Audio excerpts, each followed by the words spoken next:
Liberdade, especificidade do homem. Bem-vindo ao nosso terceiro capítulo. Grato pela persistência.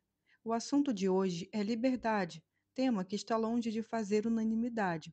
Discutir se somos ou não livres, se podemos ou não ser livres, implica, antes de mais nada, responder duas perguntas preliminares. A primeira: o que exatamente pode ou não ser livre? Ou, se você preferir, livre pode ser adjetivo de qual substantivo? Atributo de qual substância? Para os que ainda não entraram no clima, proponho uma comparação entre os adjetivos livre e amargo. Nem tudo pode ser amargo. Então, que coisas no mundo podem ter esse atributo? Um criado mudo dificilmente.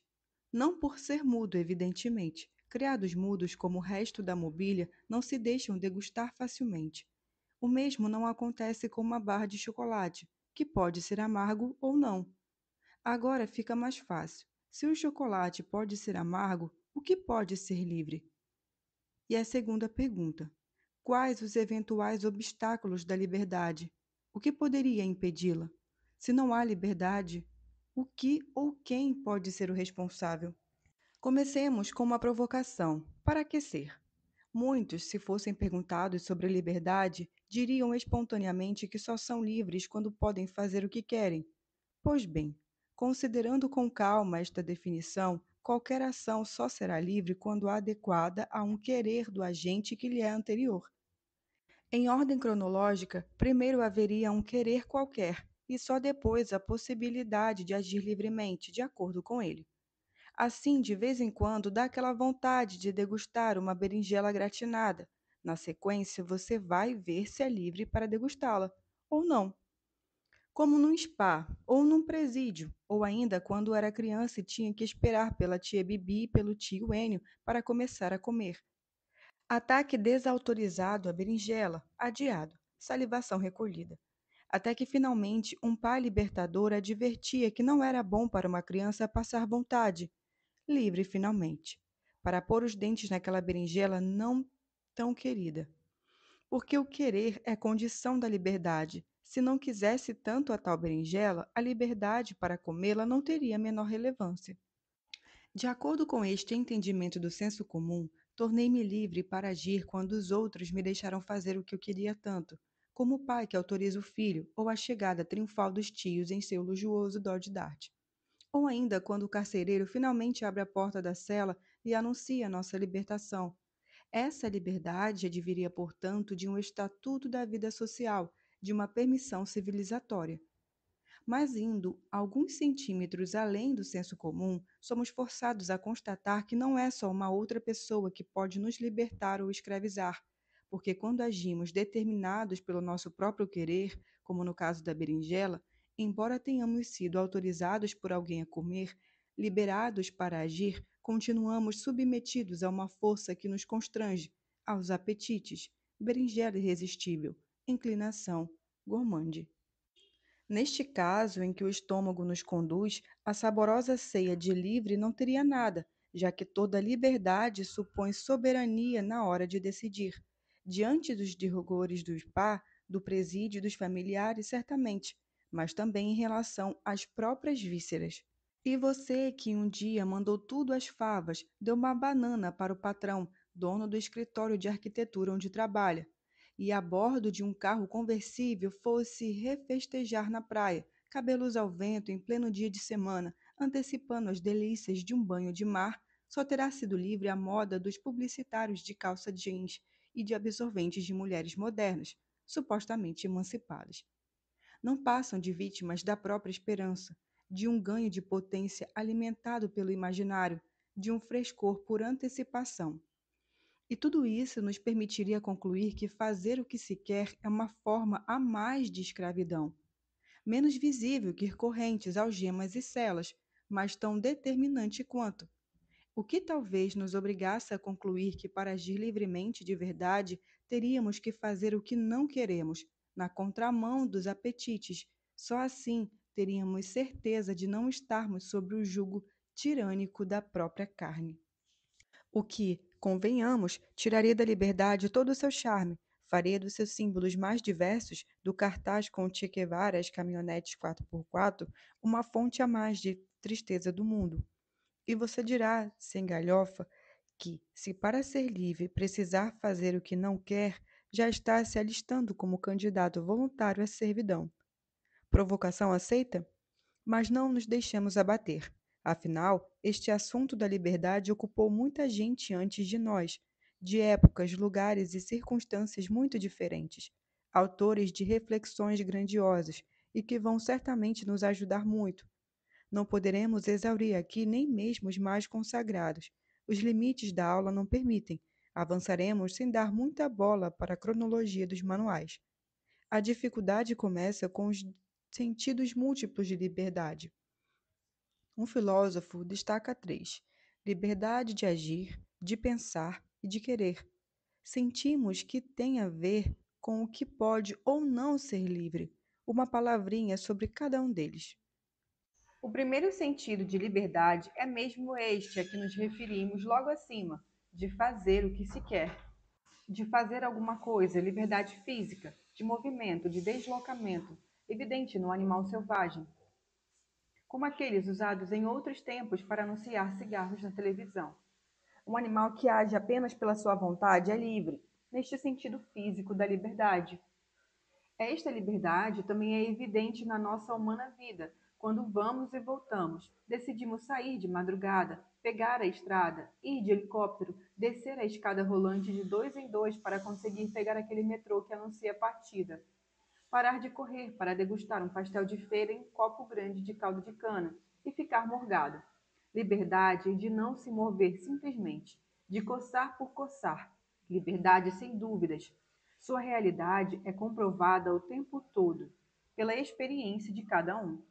O mesmo diríamos de todo um povo, que é livre quando pode definir sua própria trajetória, sobretudo quando recebem uma ajudinha de forças supracelestes para abrir os mares e permitir uma passagem a seco, liberdade de assentamento, de poder ficar, mas também de ser nômade, de atravessar fronteiras. Afinal, a liberdade política é, antes de tudo, física. Esta liberdade para agir é o contrário da obrigação ou da escravidão, ou ainda, como observa Hobbes, é a ausência de qualquer impedimento que se opõe ao movimento. A água que se encontra num copo não é livre, porque este último impede seu movimento. O exemplo é dele. Fica mais claro quando o obstáculo é removido. O copo se rompe e a água recupera sua liberdade. Também os antigos espartilhos ou as mais recentes mais ativarizes. Impedimento à expansão das carnes e suas gorduras. Exemplo meu: as gaiolas, as jaulas, os anestésicos de laboratório tolhem, cerceiam o movimento, cortam as asas.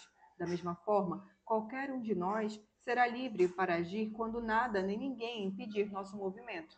Esta liberdade nunca é nula, nem absoluta. De um lado, porque algum movimento é sempre possível, mesmo com muitos obstáculos. No copo, líquidos se agitam, roupas apertadas esgarçam com o tempo. E ainda na cela, o prisioneiro simplesmente se levanta, comanda operações de tráfico ou mesmo uma revolução contra o poder do Estado. De fato, enquanto houver vida em seres moventes, nunca é nula a liberdade de movimento. Em contrapartida, esta mesma liberdade também nunca será absoluta, afinal, ninguém pode fazer a todo momento tudo o que quer, por sua condição física, como voar sem o auxílio de algum meio propulsor externo ou planador, ou por sua condição social, porque quase nunca estamos sós, não dá para aloprar toda vez que der vontade. Deslocamentos produzem efeitos, afetam a trajetória alheia, atrapalham os outros, convertendo toda a convivência numa sequência de obstáculos.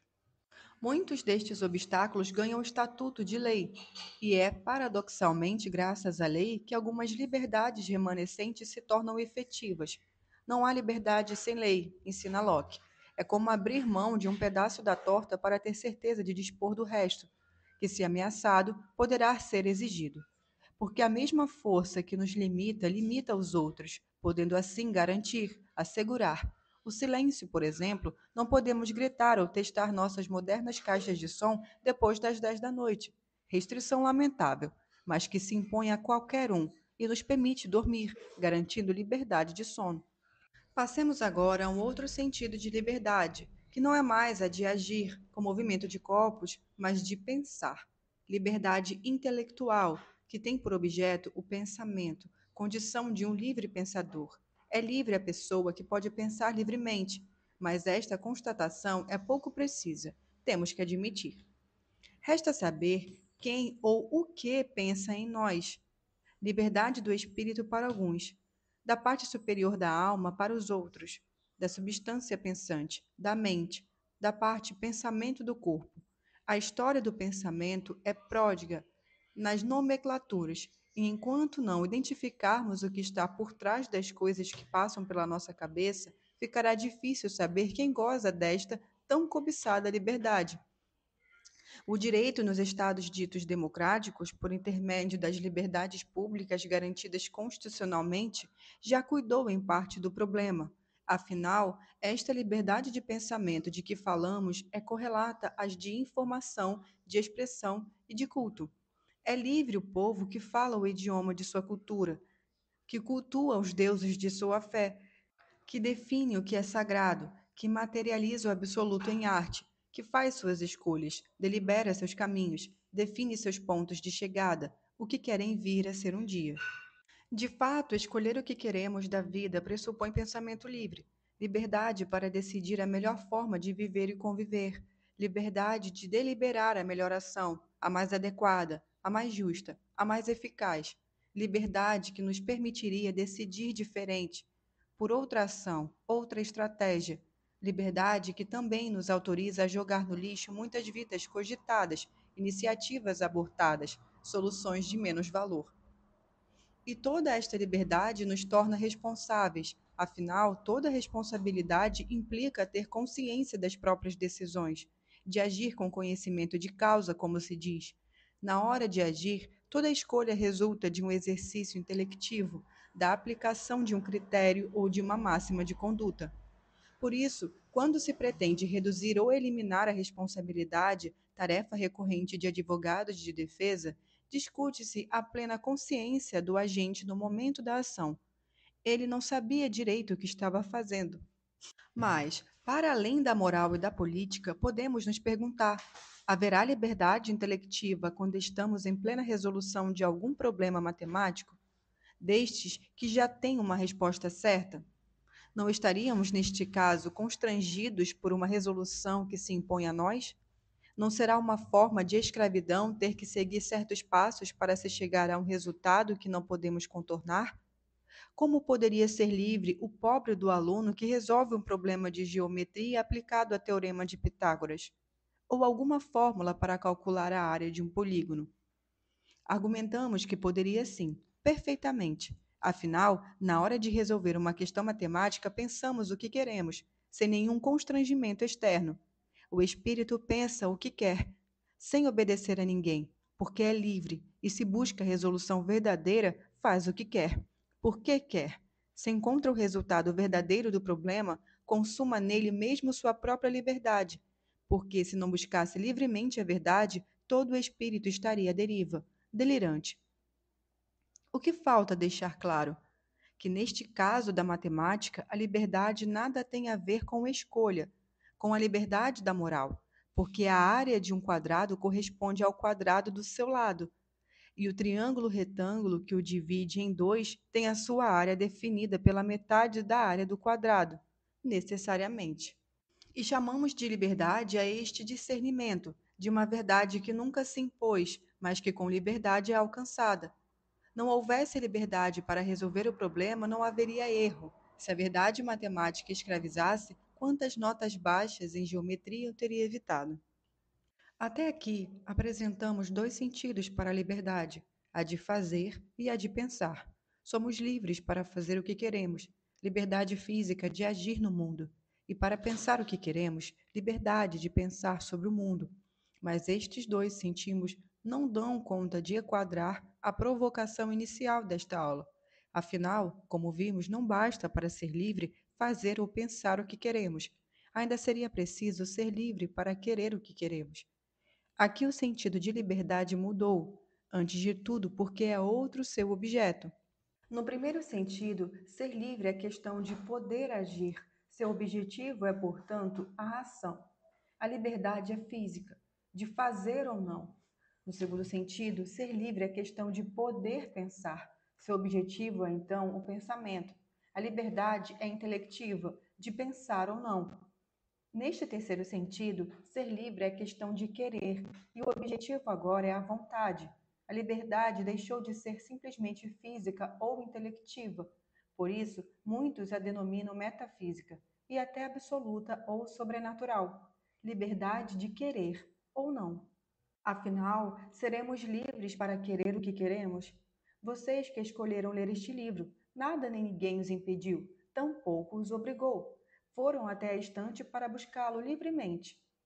Liberdade física de deslocamento. Iniciaram a leitura porque quiseram, movidos pela própria vontade. Em algum instante tiveram vontade de ler. Mas neste preciso instante terão sido livres para querer iniciar a leitura. Liberdade de ter vontade. Perceba que estamos falando de liberdades diferentes. Uma coisa é a liberdade de se levantar do seu sofá de couro e ir até a estante para pegar o livro. Outra coisa é a liberdade de querer ler. Algo do tipo: a partir de agora vou sentir uma vontade enorme de acompanhar as explicações do professor sobre liberdade. Ou ainda, quando alguém perguntar por que você quer tanto ler o livro de filosofia no lugar de um acanhado deu vontade, a resposta poderá ser: porque sou senhor da minha vontade. Quando digo isso às pessoas, costumo identificar no semblante delas algum desconforto, porque estão acostumadas com o contrário, com um querer que se impõe, que simplesmente surge, com o impotente deu vontade, entre aspas, que acaba conferindo à vida um novo rumo. Essa história de ser livre para querer parece incompatível com as nossas experiências de vida. Não é bem assim que as coisas acontecem, mas quem sabe, com outro exemplo, essa liberdade se torna mais viável. Consideremos uma eleição democrática quando o povo livremente escolhe seus representantes. De fato, respeitadas as regras eleitorais e a oferta do mercado das candidaturas, cada cidadão comparece à urna e vota, sem constrangimento. Liberdade de ir votar, liberdade de não ir. Quando o voto é facultativo, liberdade física de apertar os botões correspondentes ao candidato que considera mais adequado, de fazer parte de um contingente que de fato elegerá uma autoridade. Voto que tem a ver com condições, com a liberdade de pensar sobre o futuro da própria sociedade, sobre a cidade, o estado ou o país que julga mais justo e sobre quem, dentre os candidatos, parece mais adequado para converter este mundo social ideal em realidade. Liberdade de pensar para votar, que pressupõe uma vontade anterior, uma intenção de voto, mas ainda assim cabe a pergunta: terá havido liberdade de querer votar neste ou naquele dos postulantes? Ou será o voto o simples resultado mecânico da socialização política do eleitor, que aprendeu na família, classe ou clã a que pertence a definir suas escolhas com base em certos valores? Ou das inclinações emocionais de simpatia e antipatia patrocinadas pelo trabalho político de apresentação midiática dos candidatos, definidas por astuciosos marqueteiros? Ou ainda na construção identitária, que nos leva, ainda que cada vez mais raramente, a nos apresentar socialmente como sendo de esquerda ou de direita, liberal ou conservador, simpatizante ou até militante deste ou daquele partido. Ou talvez de tantas outras variáveis que pretendam explicar cientificamente a intenção do voto. Neste caso, votar livremente em quem queremos não implica estar refém de tantas condições que nada teriam a ver com a nossa livre deliberação?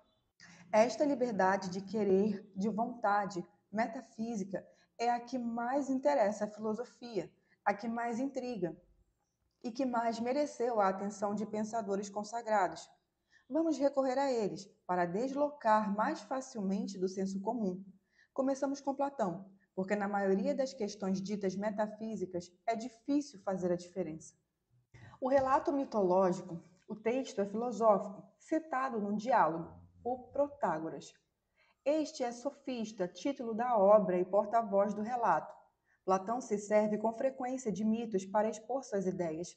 Há quem goste dos deuses e de suas aventuras, Mas no texto filosófico não é o que mais importa. Trata-se de artifício didático, como os exemplos dados em aula, para aproximar a ideia filosófica abstrata do repertório presumido do auditório. A cena relatada é de um tempo em que homens e animais ainda não tinham dado as caras no mundo, só havia deuses, como Epimeteu e Prometeu, irmãos, filhos de titãs, e imortais como todos os deuses. Mas divindades secundárias, desses que nunca seriam chamadas para decidir ou fazer nada de importante. Essa dupla vai merecer a atenção de Protágoras no momento em que Zeus já havia vencido os titãs e colocado ordem na casa. Apesar da filiação, não foram trancafiados no Tártaro, como seus pais. Aparentemente, são alinhados de última hora, e é curioso o motivo de sua aparição na cena mitológica.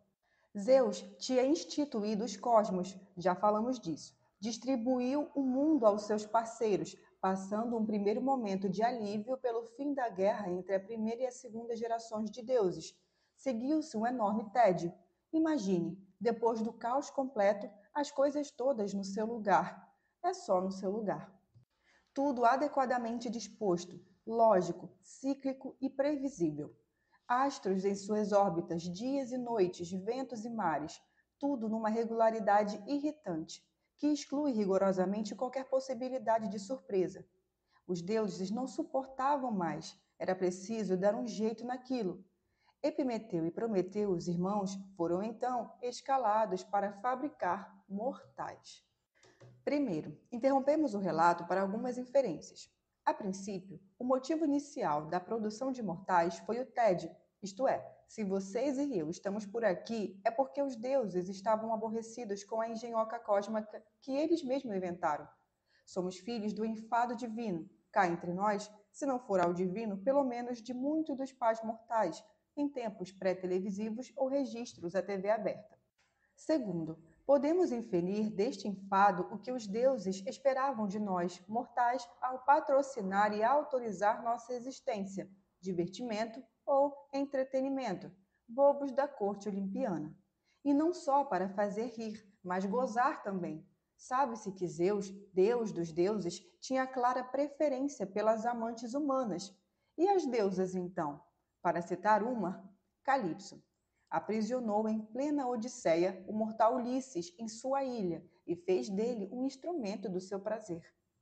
Terceiro, na hora de executar a fabricação de nós, mortais, o que incluía outros animais e plantas, deixaram a tarefa para dois deuses de quinta, dos que ficarem e ficam sempre no banco. Desprestígio total. Um deles, menos ligeiro das ideias que o outro, Epimeteu, quer dizer, aquele que pensa depois. E Prometeu, o contrário, aquele que pensa antes. Um lerdinho e o outro espertinho. Bem, o fato é que Epimeteu e Prometeu puseram-se ao trabalho, arregaçaram as mangas, e o primeiro, sempre mais afoito para agir, propôs uma divisão da tarefa. Ele se incumbia dos animais e deixaria os homens para o irmão, Prometeu, o mais antenado, que pensa um pouco mais antes de agir. Epimeteu lançou mão de todos os recursos naturais disponíveis para produzir os animais e os fez à moda de Zeus, buscando o equilíbrio, uma verdadeira biosfera, de tal maneira que todos os animais disporiam de algum recurso para enfrentar as intempéries de outros animais. Assim, os mais pesados, os mais velozes, os mais contundentes, os mais ágeis. Uns com couro, outros com carapaça, outros com ferrão e etc. Cada um na sua. Preocupou-se também com o todo, com a preservação de todas as espécies, do entorno, do meio ambiente. Assim, por exemplo, carnívoros alcançam mais rapidamente a saciedade do que herbívoros. A distribuição dos recursos naturais alinhava naturalmente cada criatura aos cosmos definido por Zeus. Acho que você entendeu. Mesmo sendo Epimeteu, ele fez um trabalho de grande inteligência. Ao conceder aos animais todos os recursos naturais, note bem, todos eles condenou Prometeu a fazer um homem sem nada. Lembro-me de meu primeiro Chevette S. Nunca soube o que esse S queria dizer ao certo. Simples, talvez. Standard, dirão os mais entediados. Ou S de sem nada. Nenhum acessório, recurso zero, nem couro, nem barbatana, nem muita força, nem peso, nem faro potente, nem mandíbula, nem nada. Tome nota desse nada. Vamos precisar dele mais tarde. Em pleno século XX, na hora que o existencialismo de Sartre for explicar em O Ser e o Nada o que acontece por liberdade. Para compensar tanta carência natural, Prometeu se viu obrigado a roubar, no palácio de Atena, a astúcia. Surrupiou também o fogo, em outro lugar, e o homem, zerado de natureza, nadasidado de recursos, poderia assim produzir ele mesmo tudo de que precisasse, as ferramentas que lhe fossem necessárias. Mas não só isso, poderia também fazer sua vida o que bem entendesse. Sem os recursos de Epimeteu, o homem viu-se desobrigado de qualquer alinhamento. Se a vida dependia da sua astúcia, o homem não poderia ser nada antes de usá-la. Em outras palavras, a burrada de Epimeteu nos deixou num mato e no mato sem cachorro, mais livres para nos virar ao nosso mundo.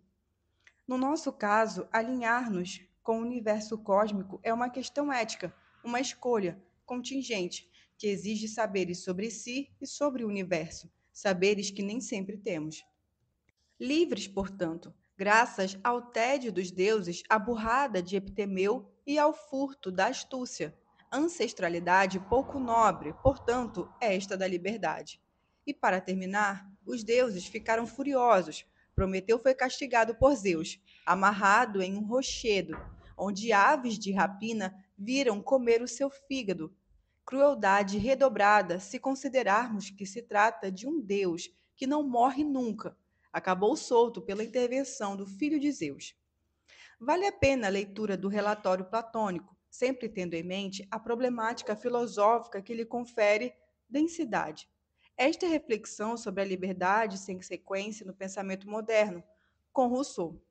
Quando o tema é liberdade, a visita a Rousseau é obrigatória. Temos de novo um texto forte de referência. O discurso sobre a origem e o fundamento da desigualdade entre os homens. O título é longo, mas o texto é curto e muito fácil de ler. Está à venda até no aeroporto. De maneira que estão desautorizados a passar para o próximo capítulo aqueles que não tiveram feito até a próxima aula uma releitura deste discurso de Rousseau. E se nunca tiveram lido, terão tempo de ler 2 vezes em poucos dias. Agora, se você não tiver tempo de ler o texto todo, leia pelo menos as primeiras páginas, correspondem ao que vou comentar agora. Rousseau pretende, neste texto, apresentar o específico do ser humano, aquilo que permitiria defini-lo, o que o distinguiria dos demais viventes, principalmente dos outros animais, porque das plantas é mais fácil. Uma teoria do homem, uma antropologia. Esta era uma preocupação de muitos dos seus contemporâneos. A pergunta é: por que só na modernidade a filosofia precisou se debruçar imperativamente sobre esta questão do especificamente humano?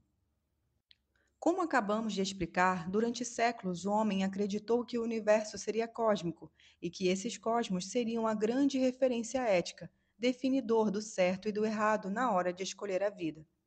Com o pensamento cristão, um Deus transcendente, criador de tudo, inclusive do homem, tem para nós missão e talentos. E a referência ética desloca-se para a vontade de Deus, aquilo que ele pretende para nós, definidor do que é ou não pecado na hora de escolher a vida. Estas duas referências sofrerão forte abalo no começo da modernidade. Com a Revolução Científica, descobrimos que o universo não é cósmico, não é perfeitamente harmônico, nem ordenado, sem sentido, sem direção, sem finalidades. Quanto à vontade de Deus, fragmentou-se nas reformas religiosas. E, quase no mesmo momento, o homem viu esfumar-se os parâmetros, outrora tão firmes, sobre a ética. Neste momento, ao homem só sobrou ele mesmo, e o outro, os outros, a tal humanidade. E ele mesmo tornou-se referência, assume um protagonismo inédito. O sujeito converteu-se da pedra de toque do bom viver e do bem viver. Mas o que significa esta honra? O que teria um homem de tão especial que fundamentasse esse giro? Dos eternos e eternos e absolutos cosmos de Deus para o infinito e finito e parcial humano, Veja por que tornou-se importante investigar sobre a especificidade do homem, para defini-lo e fundar, assim, uma nova moral, do sujeito, não mais cósmica e nem divina. Entenda por que Rousseau não busca uma especificidade qualquer. Certamente há infinitas que não lhe interessam.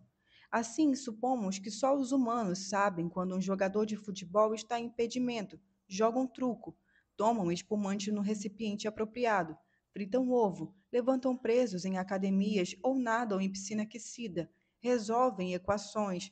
Acreditamos tratarem-se de prerrogativas exclusivas do homem.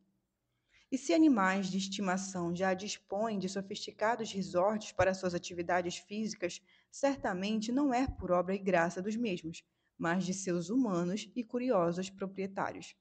No entanto, como dissemos, Rousseau não está se referindo a nada disto, porque a especificidade investigada por ele é a que permitiria fundar uma nova moral, que começa e termina no homem, moral do respeito recíproco. Mas, segundo Rousseau, qual seria essa especificidade? Sabemos que esta pergunta não é inédita. A definição de Aristóteles sempre serviu de referência: animal político dotado de logos. Três elementos a constituem: a vida social, o uso da razão e da linguagem.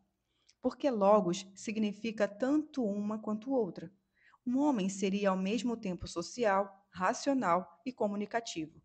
Para Rousseau, nenhum desses critérios satisfaz, porque os animais seriam tanto sociais quanto disporiam de algum tipo de competência intelectiva e comunicação social, semiótica até.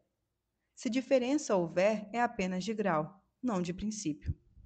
O animal, seja ele qual for, já nasce com seu instinto, e esse instinto é tudo o que precisa, é tudo o que vai ter, porque qualquer animal disporá ao longo da vida dos mesmos recursos de que já dispunha ao nascer. O animal não aprende a viver, porque não precisa, já nasce sabendo. Assim, um gato já sabe viver como gato desde o primeiro dia. O mesmo vale para um pombo, exemplos de Rousseau, ou para uma tartaruga, exemplo meu. Aliás, incrível a tartaruga. Sai do ovo na praia, vem a primeira onda e ela já sai tartarugando, nadando, boiando, se virando em suma. A comparação deste instinto com um programa de informática é inevitável, como se todo animal fosse programado desde o nascimento para ser aquele animal. O tal programa oferece resposta para as diversas situações de vida que supostamente encontrará, de maneira a não ficar nunca sem resposta. Em último caso, na falta de uma solução melhor, foge. Assim, exemplifica Rousseau: um gato, mesmo com muita fome, não se alimentará de grãos, não passará pela sua cabeça fazer uma boquinha com aquela nova iguaria. Da mesma forma, um pombo, também faminto, não come filé, nem um aperitivo. E pelo fato de já dispor de solução para tudo, os animais não precisam inventar nada, nem improvisar e nem criar. Devem agradecer a Epimeteu, que tão diligentemente lhes proveio de tudo o que precisam, poupando-os de toda incerteza sobre a vida, ou talvez amaldiçoá-lo, pelas mesmas razões, por não terem que decidir sobre nada, por não terem nas mãos as rédeas da própria existência, por estarem condenados a ser alguma coisa sem poder dar a louca e mudar tudo, por não serem humanos, em suma. Pois é, eu não esqueci, é o homem que nos interessa. Mas essas reflexões sobre os animais nos ajudarão. Eu não os faria perder tempo assim, pelo menos não tão descaradamente. O homem também tem instinto, pouco, mas tem. Quando nasce, procura o seio materno, instintivamente. Algo de natureza que tenha sobrado. Alguma coisinha do recurso de Epimeteu tenha esquecido no fundo do tacho. Mas, diferentemente do resto dos animais, no caso do homem não dá para viver só com isso. Um homem 100% instintivo é um homem morto.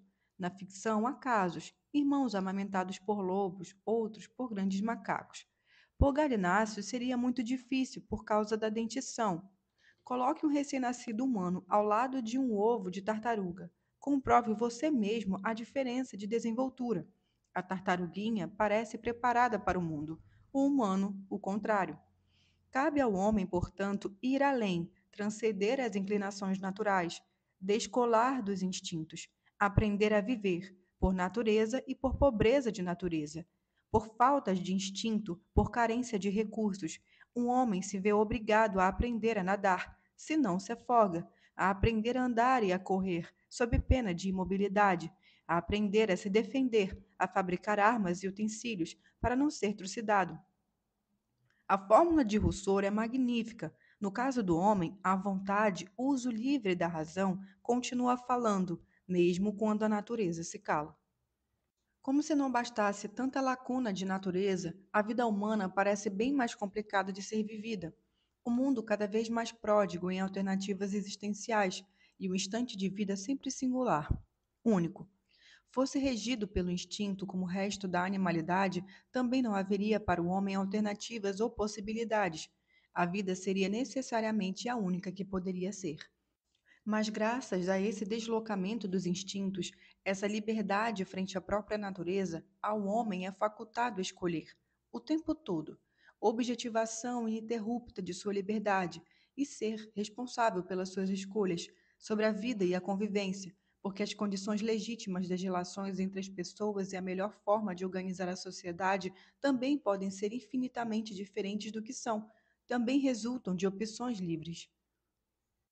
Além de aprender com os outros uma tecnologia de vida já conhecida, cabe ao homem inovar, criar, improvisar e exceder. Só o homem é capaz de exercer e de exceder, e o excesso aqui não é pecaminoso, é libertador. E é esse descolamento em relação à própria natureza que permite ao homem descobrir soluções novas para situações existenciais inéditas. Contribuir para esse conhecimento coletivo e sempre provisório que o homem vem acumulando sobre a vida e a convivência. Talvez por isso só o homem tenha uma história, heranças seculares de know-how, de como fazer, porque nunca estamos prontos. O aprendizado é sem fim, numa educação de fato continuada. Perfectibilidade, portanto, eis o ponto para Rousseau. Nossa fronteira face dos demais viventes, nossas faculdades e necessidades de aperfeiçoamento contínuo. Aprender o que já se sabe e descobrir o que não se sabe ainda. Processo necessário para quem começou perdendo. Sem saber muita coisa. Necessidade de virar o jogo, porque, se conservadas as condições de início, não podemos ir longe. Aperfeiçoamento pessoal pela educação e coletivo pela cultura, pela política. Assuntos de interesse de Rousseau. Sobre a educação, o Emílio, e sobre a política, o contrato social. Reflexões sobre a melhor maneira de aperfeiçoar, dentro e fora de casa, pertinentes para nós, que nos definimos vivendo, que somos em processo, que remamos e construímos o barco ao mesmo tempo. A reflexão sobre a liberdade está no coração do pensamento moral de Kant, mas também consta da sua pertuosa reflexão sobre as condições do conhecimento e os limites da razão. Seus textos são herméticos, mas não podemos nos acovardar. Tentaremos identificar o que o autor queria dizer de mais fundamental, o que o próprio autor destacaria se quisesse facilitar a leitura de seus alunos. E agora que você abrirá a primeira página do texto de Kant intitulado Fundamentos da Metafísica dos Costumes, este é o momento. Lágrimas rolam, de encantamento, porque o que dissermos facilitará o acesso. Neste momento, não cabe um segundo de distração. Kant não espera muito para dar o tom. Apresenta-se como herdeiro da antropologia de Rousseau e em ruptura com o pensamento grego. Porque o que pode ser bom, virtuoso e digno não são os talentos naturais. As aptidões que temos, alguns para desenhar, outros para explicar e outros ainda para proporcionar sensações inebriantes, isto não é o mais importante para definir a virtude ou a dignidade de uma pessoa. Ou seja, não é porque você tem um inegável talento proporcionado pela sua natureza que você será moralmente excelente. O que realmente importa é o uso que fará deste talento. E este uso é você quem decide. É uma questão de liberdade, liberdade para decidir o que fazer com as aptidões que são nossas, as de cada um. Ainda estamos nas primeiras páginas dos Fundamentos. Se minha memória não me trair, o que ele diz é mais ou menos isto: de tudo o que pudermos conceber do mundo e mesmo fora dele, só há uma coisa que possa ser tida, sem restrições, como absolutamente boa: a boa vontade. Assim, a inteligência, a faculdade de comparar, de discernir o particular podem ser faculdades apreciáveis, mas não são qualidades morais. E por que não? Porque todas estas faculdades e todos os talentos naturais em geral podem ser colocados tanto a serviço do bem quanto do mal. Nunca são, por eles mesmos, bons ou maus. Assim, podemos usar a inteligência para curar, alegrar, ensinar saberes que trarão alegrias e muito mais. Em contrapartida, também podemos usar as mesmas faculdades do espírito para enganar, entristecer, iludir, mentir e também muito mais. Perceba que nenhuma destas faculdades pode ser boa em si mesma, porque tudo dependerá do uso que delas fizermos, da vontade, da livre deliberação sobre um fim em detrimento de outros, que poderá ser boa, uma boa vontade, ou não. Assim, a beleza do corpo de um homem ou de uma mulher pode ser usada para encantar quem o contemple, beleza para a alegria do outro, como para ensejar o desejo, estimular na distância a aproximação, mas também para obter alguma vantagem ou privilégio, como moeda de troca. Beleza que se converte numa forma de capital, um capital estético. E eu, enquanto professor de jovens graduandas, poderia conceber o uso da beleza, delas, claro, para a tortura, quando a aproximação é impossível. A boa vontade é tudo de bom, diria Kant, intrinsecamente bom. Todo o resto está sob suspeita, dependerá sempre do que fizermos com ele. Está na boa vontade toda virtude e dignidade humana. Neste humanismo moderno de Kant, não faria nenhum sentido falar de joelho, olho ou parereca virtuosos, porque nada disso pode ter boa vontade, nem qualquer tipo de vontade, que supõe liberdade deliberativa. E joelhos, olhos e pererecas não deliberam livremente. Abro aqui um parêntese. Isso me faz lembrar de uma grande obra, O Sentimento Trágico da Vida, do basco Miguel de Unamuno. No momento mais conhecido do texto, ele se pergunta o que poderia garantir a incapacidade de um caranguejo para resolver uma equação de segundo grau. Garante também ter visto muito mais vezes um gato elucubrar do que sorrir. Nesta linha, como Rousseau e agora Kant, podem ter certeza de que animais se deixam encapsular por um instinto que os dispensaria de deliberar e de ter vontade. Fecho parênteses. Voltemos a Kant. A primeira consequência desta reflexão sobre a boa vontade é a igualdade. Igualdade entre todos nós. Perante Deus, ainda dizem alguns. Perante a lei, garantem os textos constitucionais. A igualdade entre os homens não saiu mais do cardápio das ideias morais. Na moral aristocrática dos gregos, só há superioridade e inferioridade, hierarquia em suma. Natural, moral e política, o poder exercido pelos melhores, senhores e soberanos, e os piores escravos. Por isso, uma sociedade estratificada. Claro que continuamos desiguais em talentos, em recursos naturais. As faculdades do espírito, que me perdoe Descartes, são tão cruelmente concentradas nas mãos de dois ou três quanto as formosuras corpóreas e as propriedades rurais em sociedades cruéis e distantes. Mas já sabemos que quando o assunto é moral, isso não tem muita importância, porque os talentos, sejam eles quais forem, não têm por eles mesmos nenhuma relevância moral. Podemos ser gênios canalhas e virtuosos lerdinhos, feios, brutos e malvados, lindos heróis ou vilões. O que importa mesmo é a liberdade para decidir bem, fazer o bom uso desses talentos que são os nossos, sejam eles quais forem. E essa liberdade todos temos, somos, portanto, igualmente livres para uma boa vontade, para além da nossa natureza. Essa sim, cruel e injusta. Perceba o quanto a ideia de igualdade se choca com a perspectiva naturalista da moral aristocrática. A segunda consequência desta liberdade como boa vontade é o desinteresse. A ação virtuosa se confunde com a ação desinteressada. A liberdade, como vimos, é a capacidade de deslocar a natureza e, de certa forma, opor-lhe alguma resistência. Ora, o que entendemos por nossa natureza? O ritmo de nosso peritalismo, a incrível pretensão para micoses, ou dores na cabeça quando venta muito. Exemplos de manifestão da nossa natureza, sem dúvida, mas tem pouco a ver com liberdade, talvez porque nestes exemplos não haja ao que opor-se, a que resistir. Por isso, a natureza que vai nos importar para entender a liberdade e a moral kantiana se materializa nas nossas inclinações, que podem nos levar a nos ocupar exclusivamente de nós mesmos, da nossa particularidade. Assim, descolar dela ou resistir a ela implica levar em conta os interesses dos outros, dar lugar aos outros.